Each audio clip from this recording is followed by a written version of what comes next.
Lord, I am not worthy to receive you, but only say the word, and I shall be healed.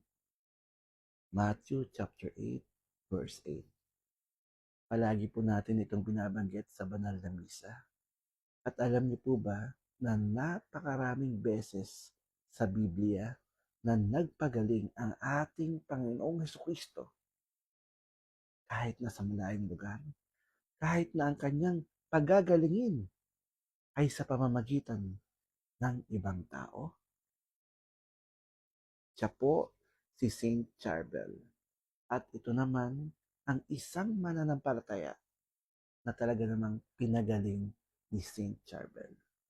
Ang mananampalataya ito ay paralisado na at hindi na gagaling kahit pa operahan ang kanyang karamdaman sa kanyang lalamunan. Ngunit isang gabi, siya ay nanaginip.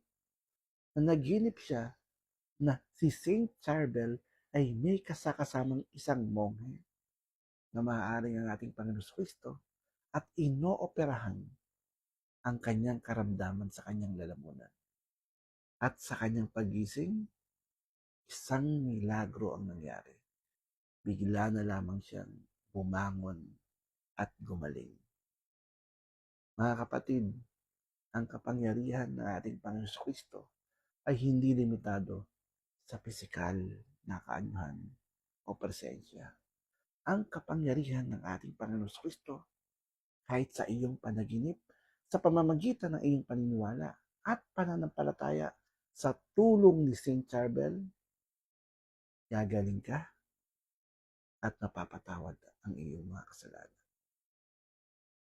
Sana po nakatulong hanggang sa muli. Brother Paul, God bless.